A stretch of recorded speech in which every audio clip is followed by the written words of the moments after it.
Hello, everybody. I'm hoping you can hear me, and I just want to welcome you today to this session this afternoon, Physio in Focus. My name is Claire Jeffries. I have the pleasure of being the chairman of AStretch and the committee of AStretch. It's a group of physiotherapists who work with AS and Axial SpA patients.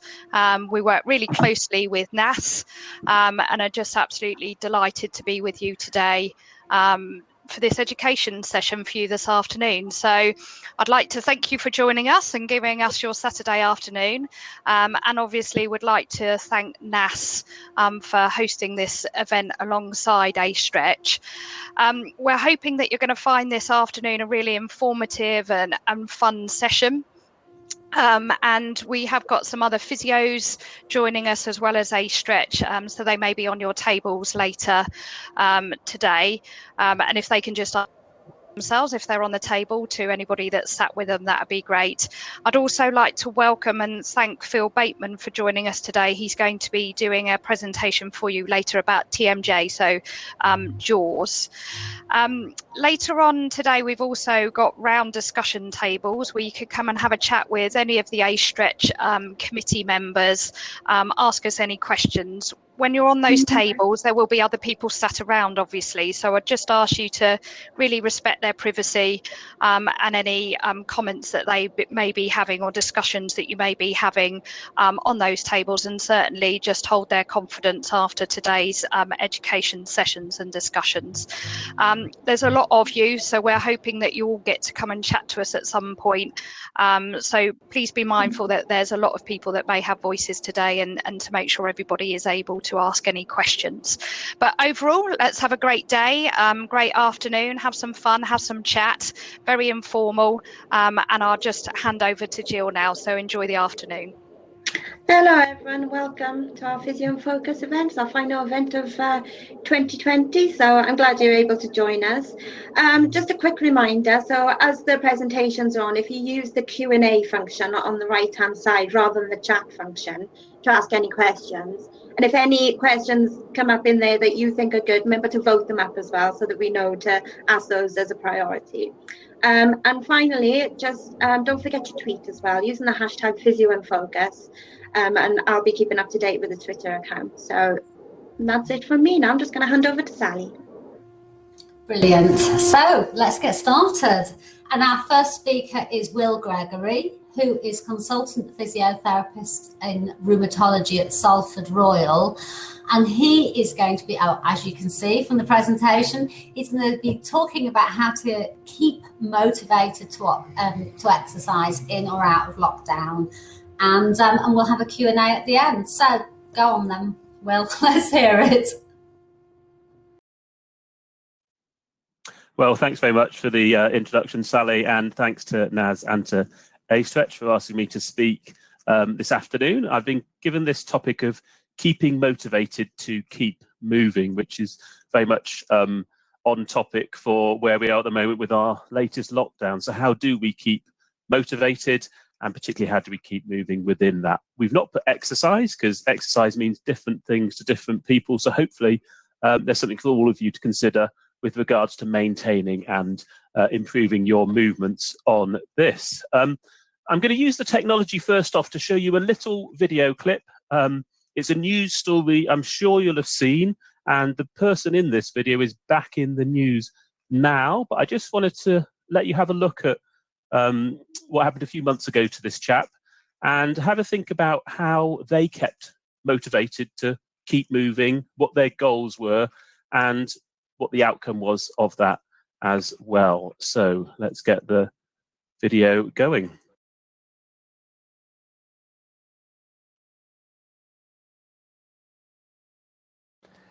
Approaching his 100th birthday, 100 laps of his garden during lockdown, all of the money going to NHS charities, a guard of honour from the 1st Battalion, the Yorkshire Regiment. Inches to go, and there he is. Congratulations. Well done. Absolutely amazing, amazing achievement.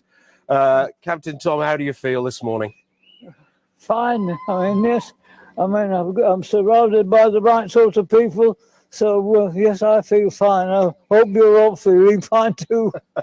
Well, we are feeling much more fine. I think we've all been inspired. The whole country, it seems like the whole world has been inspired by your achievement. Oh, thank you. Yes, quite remarkable, isn't it, really? And so what is so amazing about Captain Sir Tom Moore? Well, I thought in relation to the goal he set himself, it was quite clear, wasn't it? He was going to do 100 laps of his garden before his 100th birthday. So if we look at that in relation to being a SMART goal, it's specific because we can tell just from those 5 words what he's planning to do. It's measurable. He'll either have done 40 one day or 50 the next day, and perhaps a few days later he'll be up to 65, whatever it may be. Is it achievable? Well, he thought it was, and I suppose he must have talked to people in advance to say, do you think I could do 100 laps of my garden with my walking aid? And I suppose his friends and family would have said, yeah, I reckon you could. Is it relevant? Well, it probably is, because it gets him walking, and walking is one of the best exercises we can do. And you'll see a bit later on in my slides that it's one of the most popular ones amongst members of NAS. And lastly, is it time-based? So is there some kind of time frame in which this goal could be achieved? And he said, I want to achieve it before my 100th birthday, I think. So it fits all 5 of those components. SMART goals: specific, measurable, achievable, relevant, and time-based. I couldn't move on without saying, you know, his initial goal was, I want to raise £1,000. And we know now he's raised more than 30 million. So sometimes set your goals small and be pleasantly surprised by how they can develop if it captures the imagination. So moving on from Captain Sir Tom Moore, we're going to look at an alternative way of framing what I'd like you to think about with regards to motivation to keep moving. And we're going to do it as a rocket launch and takeoff. Perhaps not something many of us are personally familiar with, but hopefully something you can add as a framework to what we're going to talk through. So the 6 stages I've broken, sorry, the 7 stages I've broken this down into. There was a 7th one added last night with these. The 7th stage is, the first is building your rocket. The second is choosing your crew. So who's going to come with you? Who's your support? The third is packing your bags and thinking what to take with you. The 4th is the potential that it won't necessarily go perfect on first occasion. So that failure to launch, that step back. Rather peculiar, I've put in 5th the idea that you might need to fuel your rocket. So not only have you packed your bags with the things you want to take, you've also thought about what kind of energy source you need for it, what you need to keep the rockets firing as such. We'll then look at countdown to take off, and I'll hand over to you guys for all systems go, go, go. So let's have a look first off at building the rocket. So what components do we need to put together with regards to motivation to keep moving? Well, I mentioned goal setting with regards to the SMART goals that Sir Tom, sorry, I'm getting that wrong, Captain Sir Tom Moore did for himself. So can you think of an exercise or activity movement-based goal that could be set up in a SMART way? And there are different ways to frame that, and it could be worth also thinking about what you want to do, perhaps how you're going to do it, when you're going to do it, and who you're going to do it with you. Depending on how IT savvy you are, I'd welcome comments or Q&A entries on the application we're using for this meeting. And you can type in there kind of as you're listening to me if you want to, and we'll have a look at the answers that come through at the end of the talk. Being a bit more specific, well, we'll have a think about what are you currently doing, or perhaps what you'd like to do with regards to movement. Is it measurable? Is there a way of saying I've done 20 laps of the garden or 25 laps of the garden, or whatever exercise you may choose? Is it how long you've walked for, how far you've walked? Is it a certain strengthening exercise? How many repetitions have you done? Second thing, is it sustainable? Is this something that you're going to do for a few weeks and then get fed up with and not want to continue? So what kind of criteria have you put in place to make it sustainable? And that possibly links into the next one. Is it fun? So are you doing this activity with someone else? Is it a a weekly walk with a friend, if we're still allowed to do weekly walks, perhaps with just one friend within the current lockdown situation, or even if it's a Zoom-based class, who else is in the class that can make it a bit more fun and to make you actually want to go and do it? Is it sustainable with that? That ties into whether you're exercising alone or with other people, and we're all massively missing you. Those of us who run AS exercise groups, we're really missing seeing you and seeing a group of people exercising together, because it really does make it easier for everyone, that support network. So how can you compensate for that whilst our groups aren't meeting physically? Is it an online version of the AS group, or is it some other kind of online exercise? Or even is it just an accountability buddy? So an accountability buddy is somebody who you've picked out who's going to care and is also going to chase you down, so you can let them know what you have or haven't done. There was an example from our group earlier today. So Susie, who's also in the meeting and part of the AStretch team, shared with us on our WhatsApp group that she'd done just over 10,000 steps yesterday. And we all congratulated her and said, isn't this fantastic? And her response was, oh, I shared that to the wrong group. That was meant to go somewhere else. But it was still a really good way to think about accountability. How do we keep each other encouraged and boosted? And if you're doing that kind of an exercise, it's really good to be able to share what you've done with other people who can support you. Thinking about your routine, is it a fitness routine? Is it a flexibility stretch routine? Or is it working on strength? And are you showing any signs of improving those components? Or even if your goal is, are you able to maintain them? So I'd like to be as fit as I was prior to this lockdown when we come out of it in December or January, or dare I say, later than that. And then the other thing to think about with a commitment to a regular exercise activity or moving routine is what happens if you have a flare of your disease, or what happens if you're on a bad day or you're distracted by other things. How do you compensate for that? So does a flare-up mean you do less and then get back to it afterwards? Or does a flare-up completely throw you off rails and you've stopped doing it and don't really want to start again once the flare-up clears? And then lastly, is what you're doing meeting the UK physical activity guidelines, which we'll talk through in a moment? Again, if you want to put some answers in the chat box or in the Q&A section there, it gives us some things to think through at the end of today's session, or beyond if you'd like. So if that's what I'm asking what you might be doing, let's just have a look at a survey of members of NAS, which was undertaken, well, 3 years ago now. And if we look at the frequency of people reporting they're doing the exercise, like I said, in relation to Tom Moore, walking is the top one here. So 62% of you said regular walking is our activity of choice. Second was swimming with 22%. And then we go down through cycling, Pilates, exercise classes, running, gym activities, and all the way down to bowling at the bottom there. So there is a huge variety of activities that people who are NAS members are undertaking. And it can be quite surprising when you talk to other people with this diagnosis to find out what they are able to do, what they're doing as their choice. And that's something we'd recommend perhaps later this afternoon, if you are sat at a table with someone, just see what they're up to. And it's certainly not a competition. We're not looking for who's got the most exciting, random or diverse activity, but we're just trying to encourage each other and support a network where we know that any form of exercise or activity is good for you. So it's just finding the one that fits your passion and meets in with your goals, I guess. So that kind of leads into our next bit. So if we're blasting off in this rocket, we need to choose the other 5 or 6 astronauts going with us, or perhaps I preferred this image, the idea of everyone kind of rowing in the same direction to get through the choppy waters. So who do you do your exercise with? And I've mentioned the online NAS groups that are running up and down the country. Not all groups have converted to online, and that's for a number of different reasons, but some of those that are online are accepting other members from other geographic locations to come and join in for the sessions. It could be that's what you want to do, to see friends, to chat with other people, perhaps alongside the exercises. It could be you want to go online and find exercise resources to do regularly. So Claire Longton in Blackpool and Morecambe did a Twitter feed a week where she did a different exercise routine each day for her AS patients. Or it could be it's your AS physio who's doing your telephone consult and encouraging you through that means, and monitoring, supporting, and being that accountability buddy as well.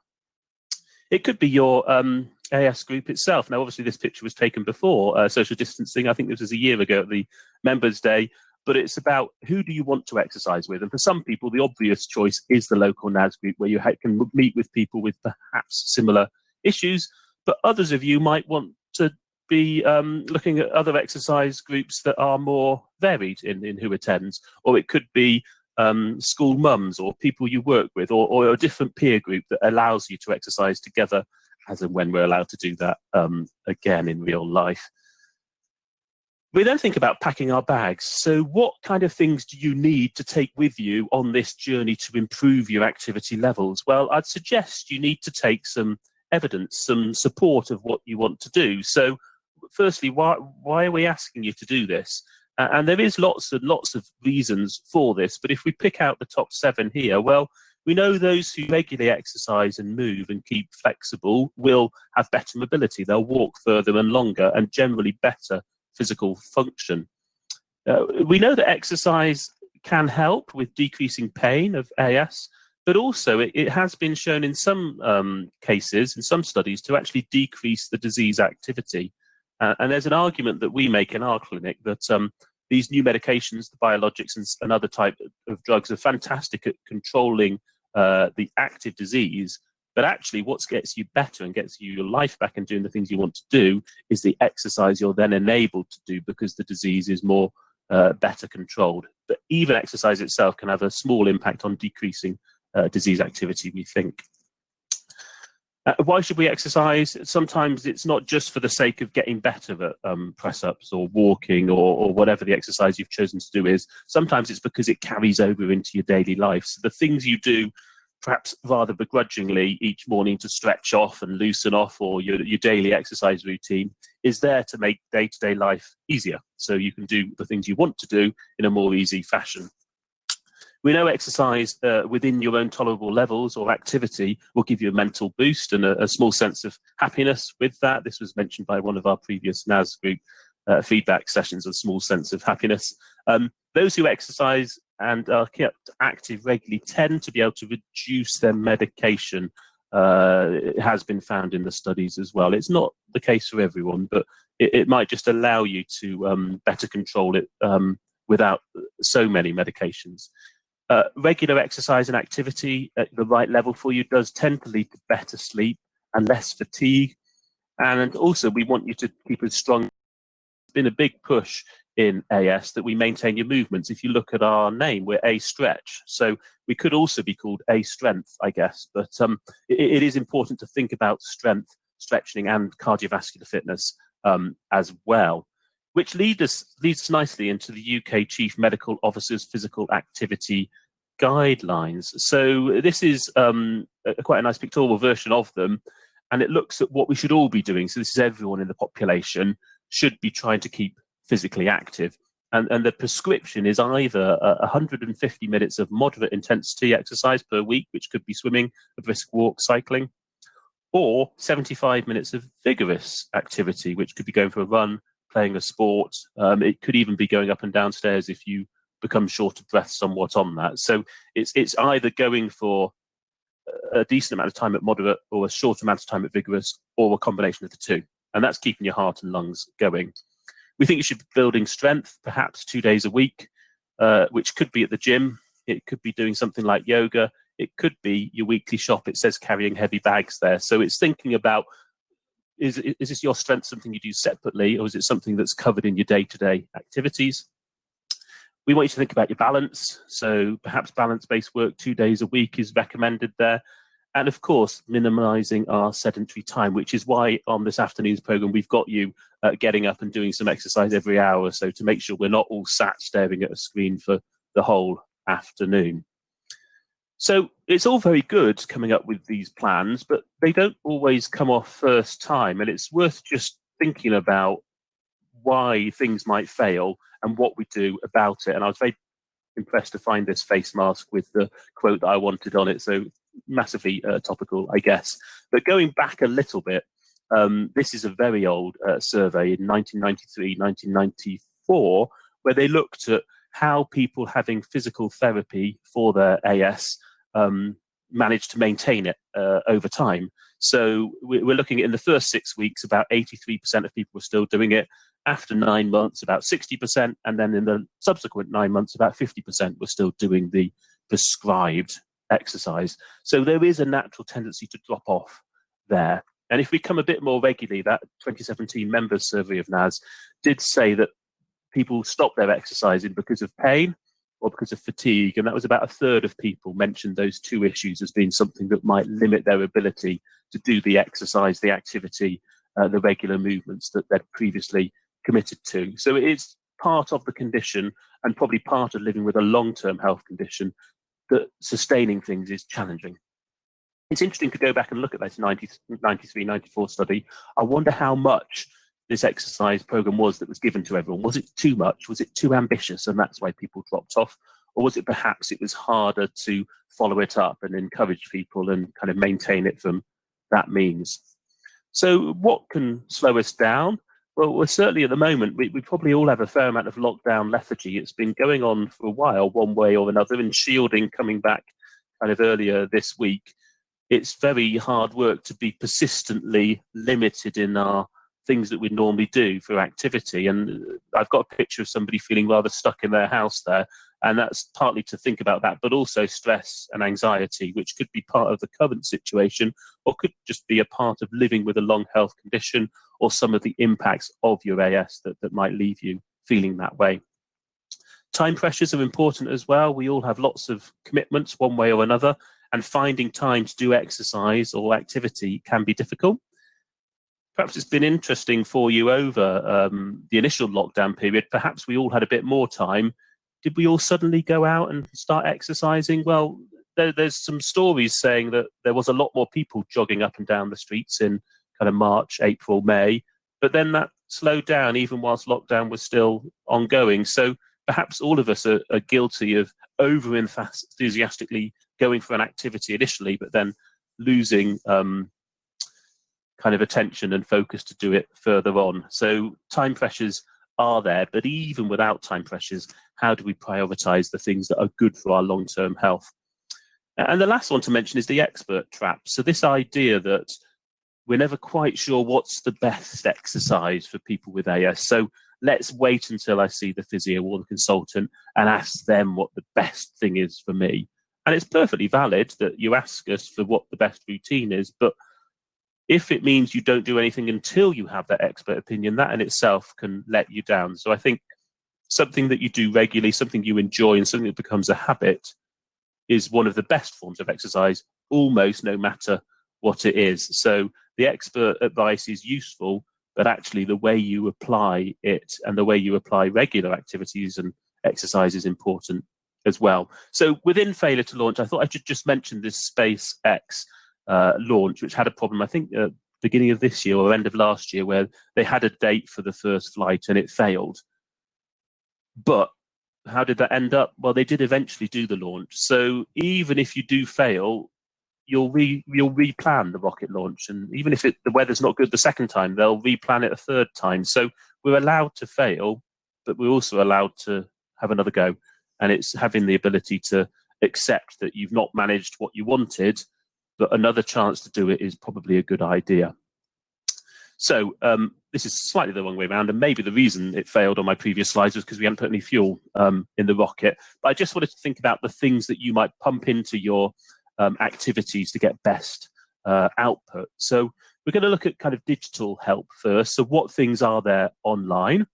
So if you're looking at exercises at home or perhaps in the gym when we're allowed to go back there, the Back to Action app or the downloads on the NAS website is a really excellent, comprehensive program of exercises to look at. If you'd rather look at some videos, then the YouTube channel that NAS runs has some really good resources, and some of that is the videos from Back to Action, but also some other videos to look through. For instance, the Stretches for Everyday Life, which is perhaps a more regular daily routine version of the exercises. And I'd highly encourage you to have a look at My AS, My Life as well, the self-management resource that NAS have recently launched that gives some tips, not only for exercise and activity, but also other ways to better improve your self-management to allow you to do those things. Moving outside of NAS resources, it could be you want to look at the Couch to 5K program, which NHS1 have launched and look after, and it very gradually takes you through a program to go from very little activity to managing 5 kilometers. Now, that may not be for all of you, but it is a way to gradually build things up. And sometimes we do need that external support to tell us how to gradually build things up, when to do a bit more and when to stay at the same level. It could be you want to look at the NHS1 other resource, which is Active 10, which looks at trying to get 10 minutes of activity per day. And that can be built up from quite simple exercises to other kind of household routines. I really like Map My Walk, which allows you to put your postcode, your house, into the resource and then say, I'd like to do a mile's walk, or I'd like to do half a mile's walk, or I'd like to do 10 miles walk. And it'll tell you from your front doorstep where you turn, which roads you go down to get back to your house and do exactly 1 mile or 2 miles. And the reason that is quite good is we are all guilty of sometimes overdoing it. And if you know 2 miles is your average correct amount of walking, then using Map My Walk can give you different versions of that 2 mile walk from your house. So you're not tempted to go off and do a 10 mile walk and then wonder why you're a bit sore the next day or the day after. And finally, with regards to digital help, and this could be non-digital as well, actually, there are some really good apps out there or resources online to give you an exercise diary.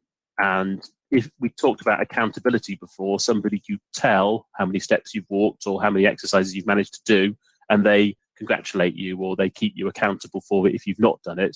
Well, an exercise diary gives you an external version of that on your computer or your phone. And I've put 3 smiley stickers on your reward chart, which is quite childish, but does work surprisingly well for lots of people, that ability to feel encouragement for the things you've managed to do. Non-digital help, well, I've put the NAS group in there because eventually we will get back to our groups and we will get back to face-to-face meetings. So it's how that could work for you. It could be that the dog walk is your regular activity and exercise, and that's something that obviously you have to commit to quite regularly. Unless there's someone else in your house to walk the dog, you're going to be out 2 or 3 times a day, come what may and come what the weather might throw at us. The stretches for daily life, as I say, it's a routine that you'll find on the NAS website, but it's something you could then do regularly, having learned the plans. It could be you've got prompts around the house to think about your stretches. So myself and Gillian have worked before on this washing line challenge. She'd tweeted about the fact that she couldn't reach a washing line one spring and wondered if she'd lost some flexibility over the winter. But then actually a month later, she'd got it back and the washing line went back up to the right level. So is there something around your house, something you do regularly that you can use not only to monitor your movements, but also to encourage you when they improve? It could be you want to look at a group challenge. So a few months ago, I think it was in May, we did the Walk Your AS Off challenge. And that was really nice. Again, mostly across Twitter, but through other mediums on the website, there was a large group of people in the UK with AS or working with AS or a relative of someone with AS. And we collected our steps and we did, I think, close to 1 million steps as a team, which is really encouraging to see how we all input a little bit into it. And there was some great conversations encouraging each other within that. And I think I've said enough about peer support and encouragement already with regards to your non-digital help. So that's your kind of fuel. That's the things that will maintain these changes. So countdown to launch. I don't think they use an egg timer at NASA, but that's the best image I could find. So just coming back to those same questions I had before, and please have these in your head for the discussion we're going to have now. Hopefully there's some Q&A coming through or some chat coming through with some of you having inputted your ideas. So what are you doing? Or what would you like to do? Is it measurable, sustainable, fun with other people? Is there accountability? Is it fitness, flexibility, strength? What happens on a flare-up, and are you meeting those UK activity guidelines? Going back to where we started with Captain Sir Tom Moore, is your plan going to be specific, measurable, achievable? Is it realistic, and is it going to be time-based? And that's probably the easiest way to think about framing things. But if you do bump into me on the streets or at meetings, or if we ever meet face-to-face, do feel free to tap me on the shoulder and tell me where you are with your rocket journey, whether you've had a failure to launch, whether you're fueling your rocket, whether you've packed your bags, or who your crew is. I might look at you a little bit quizzically initially, but I'm more than happy to be known as the Rocket Man, at least for the next 12 months, in relation to how we motivate and how we maintain and improve our flexibility, strength, and general fitness. So, all systems go. Let's see what you've got to ask and chat about in relation to that. So thanks very much for listening, and let's go to some questions from the floor.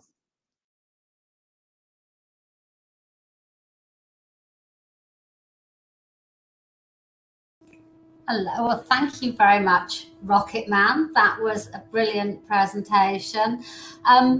Are we able to get Will up to answer a few questions? Our time is pretty short, but what we're going to do is I'll ask Will some of the questions, and then we'll get Will doing a bit of typing afterwards, answering some questions for us, and we'll include them when we send you an email, which will have, after the event, all the presentations in there. So for those of you who've asked, no need to take notes. So, Will, thank you. That was really good.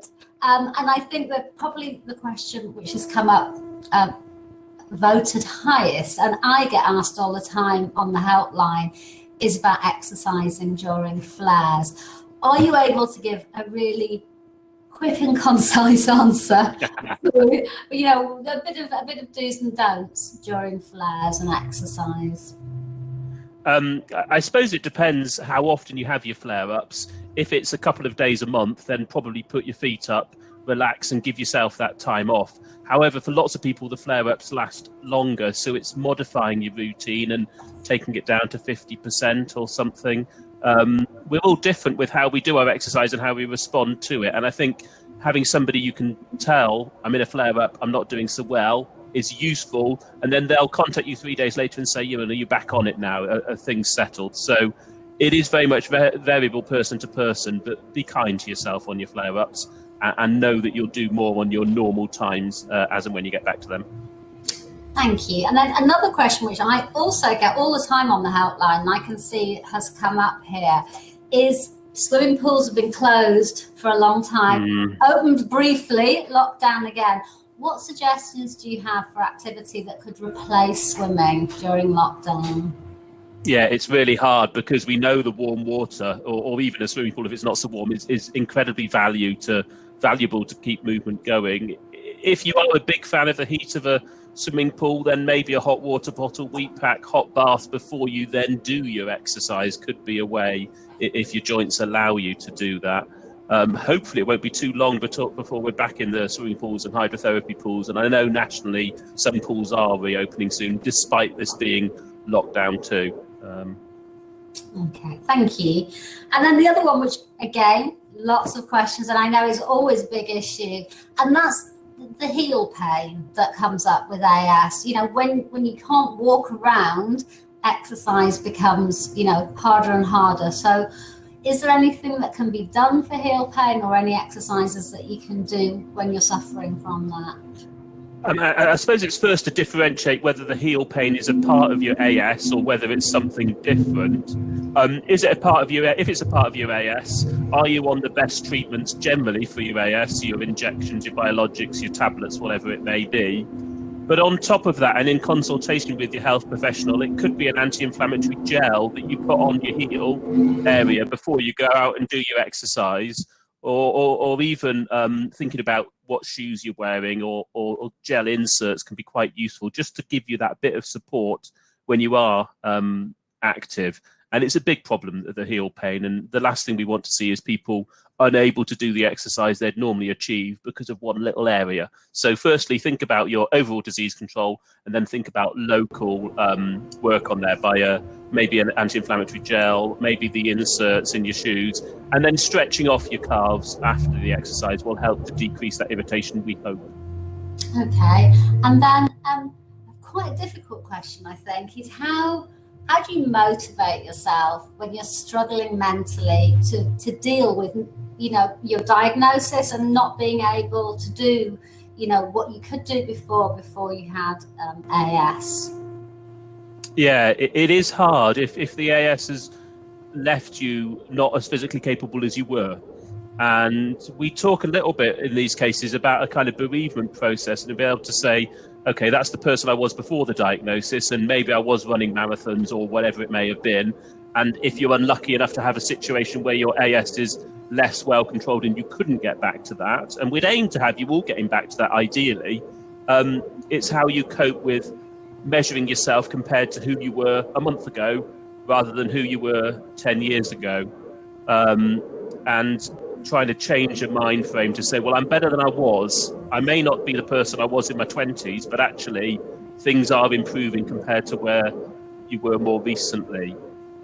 It's a daily challenge to keep motivated. And I think we all have that, no matter what we're living with. But we do know in AS that exercise does make a big difference to the condition for most people. So finding that motivation somewhere is vital.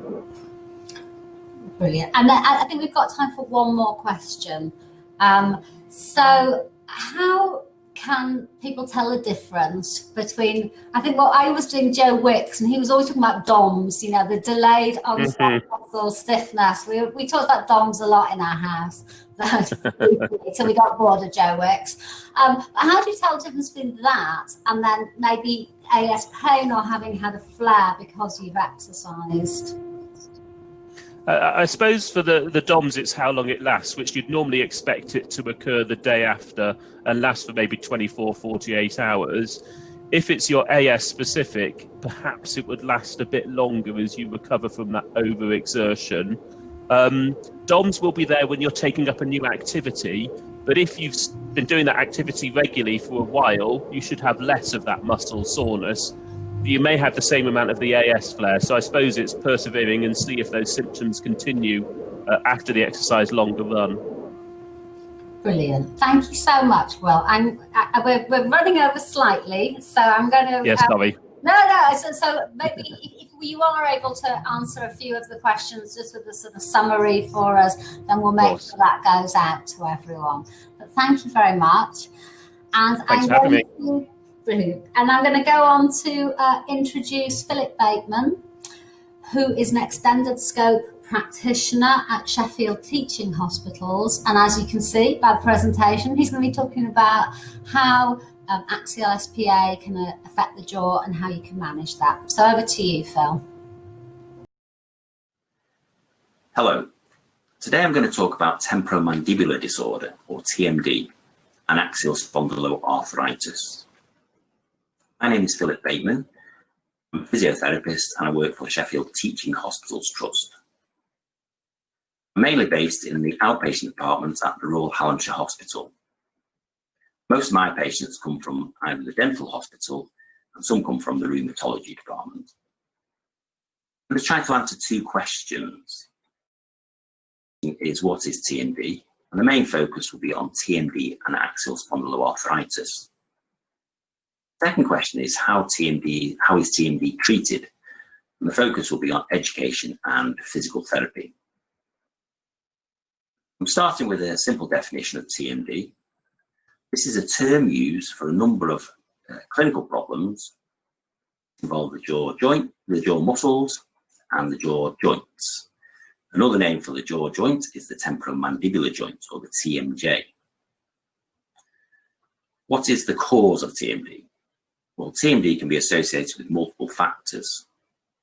Common driving factors include facial trauma and daytime oral habits, such as nail biting or clenching the teeth during the day, sleep bruxism, which is clenching the teeth at night or grinding the teeth at night, poor posture, and emotional stress.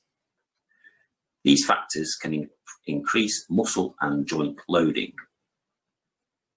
The prevalence of TMD in the general population is around 30%. That 1 in 3 of us at some point will have symptoms of TMD. Uncommon driving factors also exist, and one of these is systemic arthritis. So TMD can be associated with axial spondyloarthritis. Reported incidence of TMD involvement in AS has been disputed, varying from 4% right up to 35%. Current thinking is that axial spondyloarthritis patients who develop TMD symptoms are far more likely to have two separate conditions. In other words, their TMD symptoms are not associated directly with their systemic arthritis. Early diagnosis and intervention helps prevent development of persistent symptoms. And TMD is usually assessed by a rheumatologist, a dentist, a GP, or the patient's physiotherapist. What are the symptoms of TMD?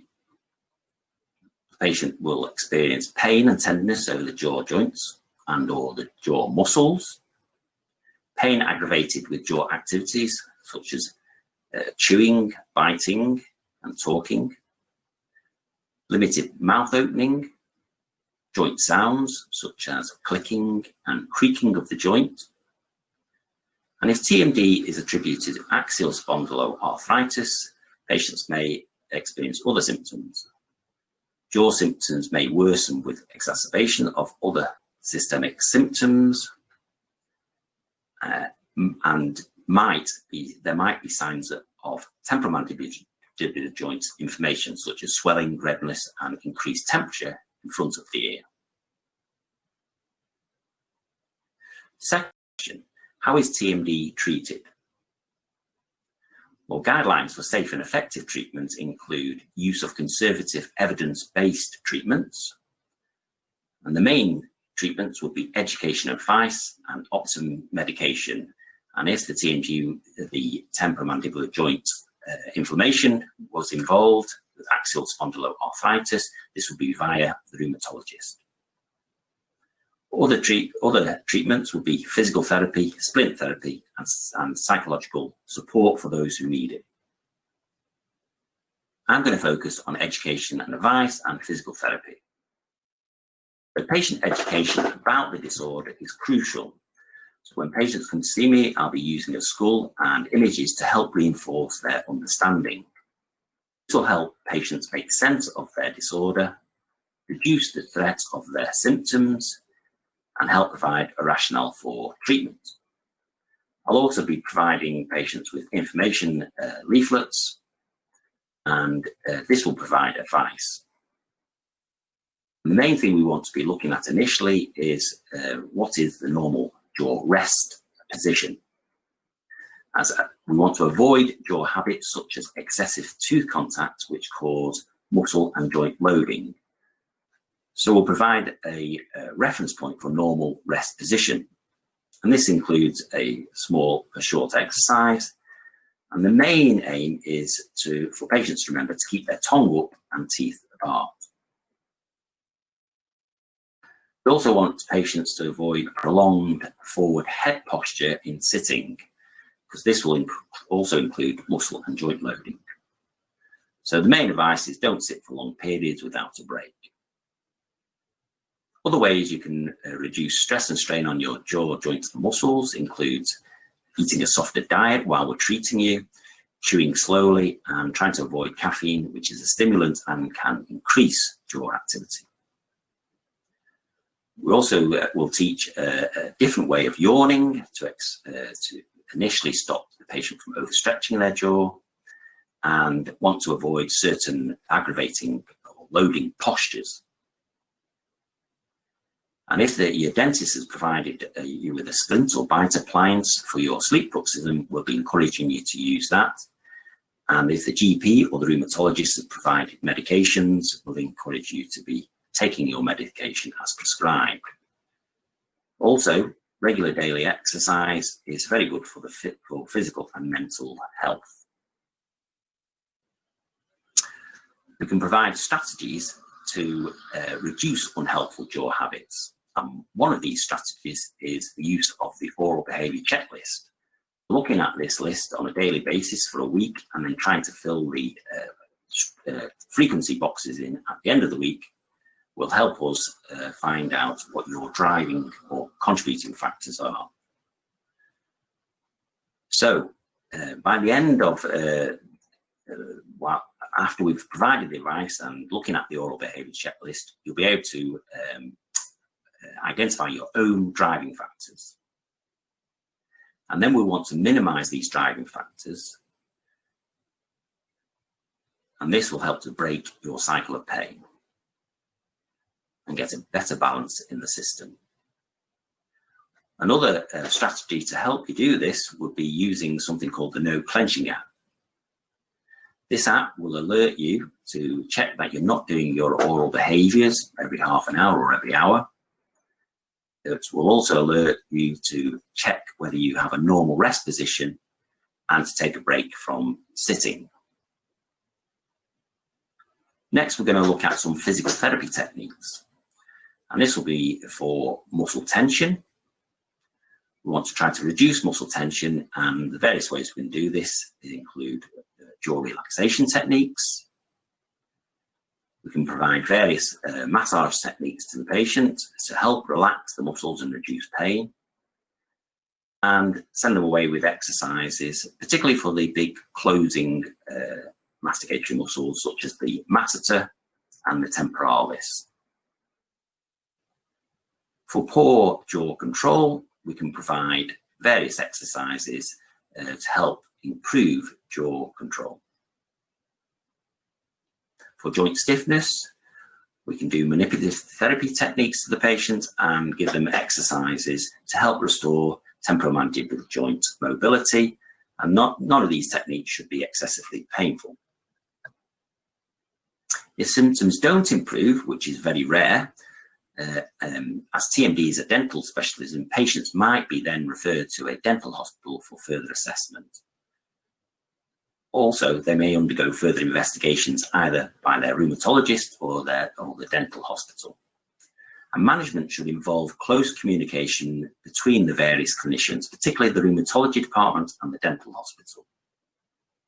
So hopefully I've outlined what TMD is and how TMD is treated. Any questions?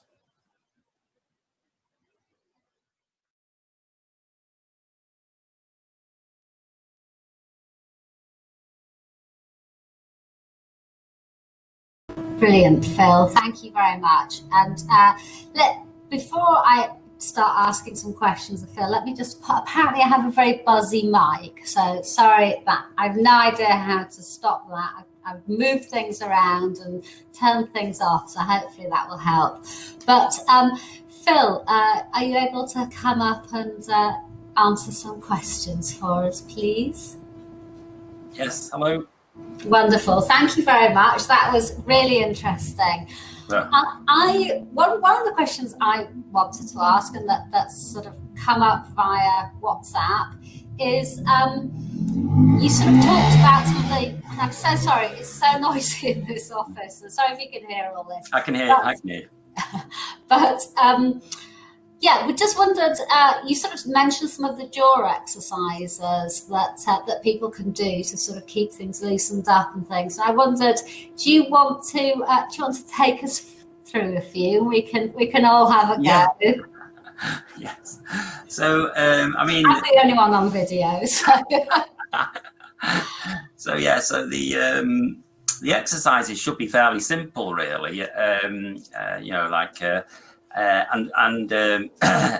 But very useful. So starting with the two main exercises that we tend to start off with, apart from relaxation, is massage. And the muscle that we tend to massage is the masseter muscle. And that's because it tends to, when people get jaw pain, it tends to go into kind of a guarding cycle, we think, with many patients. So we want to reduce the activity of the muscle, because if we don't, it will cause extra activity will cause muscle pain, but it also will load the jaw joint up a little bit more, and it possibly cause pain to the joint as well. So one of the first exercises we tend to give is a very simple massage technique for the masseter. And if you look at kind of my jaw line as it comes down and then comes forward, if I clench, you'll see my masseter probably, hopefully, activated. And the muscle belly is in the corner. So the simple exercise is keeping your fingers in contact with the skin and just doing a very gentle circular kneading massage. And the important thing with massage is keeping it gentle initially and then gradually building up. But it's time and frequency that tends to relax the muscles.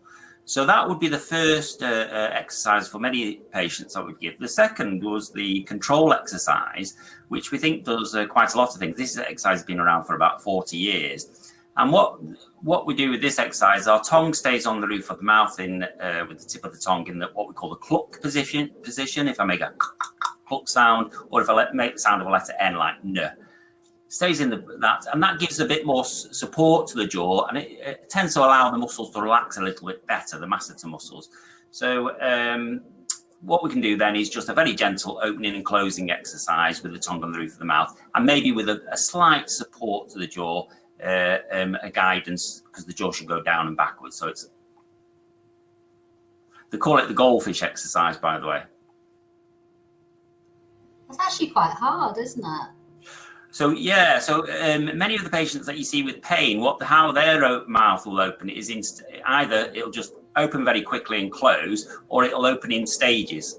And the reason why is because they're getting co-contraction or guarding of the muscles, and we want to kind of release that guarding and remind the brain that when I open the mouth, these muscles should just let go. And so those are two really nice exercises, I think, and you can get them from the Sheffield Teaching Hospital's website. I think I did send them to NAS as well through SOE. Okay. Available to everybody. We'll make sure we share those. And I think a couple of people have said, is there any kind of food you should be eating or that you should be avoiding if you're developing this problem? Yeah, so I think the main things that we tend to ask people to avoid are, and that's just in terms of flaring, when it flares up or when we're treating patients. We obviously want, our main goal is to get back to normal eating, really. But crunchy food, hard foods, some meats and things like bread, like French bread and things like that. So those types of things will just take a little bit harder to bite and then harder to chew. And you might want to just break those up a little bit, or for most of the time have softer diets, like soups and pasta. But that'd be a temporary measure, really. Hopefully, after a couple of months of treatment, people will be back to their normal diets, really. Okay, and I have heard, maybe I don't know if this is an urban myth or it's true, but chewing gum actually can help during the day. No, opposite. Okay. Yeah, urban myth probably. Actually, no. To be fair, some patients do come in and say that chewing gum modifies their pain as it, in fact, most patients it'll increase the pain, but some patients swear that it'll reduce the pain. But that'd be only a temporary relief. So if you've got a sore, stiff joint and you chewing gum, the instant thing would be release and make it a bit more loose, and it'll feel better. But it's just another driving factor. It's just another loading factor that we want to reduce while the patient is either flared or while we're treating them and trying to reduce the pain. It's on the oral behaviour checklist, that list of things to try to reduce. Yeah. Brilliant. Well, I thank you very much. I can see there's more questions, but I think Jill is going to come on now to tell us what we're doing next. I am, yes. Thank you very much, Phil. That was an excellent talk, and thank you, Will, as well, for your talk. That was great too. So we're going to move now to our round tables. Phil and Will both be on tables, so if you have any additional questions for either of them, you can go along and ask them. Also, we've got the rest of the AStretch committee as well, who will be on a table each. Look out for their logos, and then you can go along and ask them any sort of physio questions that you might have and have a nice chat there. We've also got Zoe from NAS, who will have her own table talking about the self-management program that we're planning for next year. She just wants to get some of your views, really a bit of an informal focus group. So if you want to go along and chat to her about that, that would be great. And also Laura, who's our new fundraising manager at NAS. She'll be milling around as well. So if you want to go along and talk to her about anything to do with fundraising, please do so. Sally and I will be around too. So yeah, come along and speak to us if you'd like to. We're going to be returning in at 2:50 because we're a little bit behind. So we're just going to cut 5 minutes off the round tables to try and catch up a little bit of time. And we'll see you back here then. Thank you.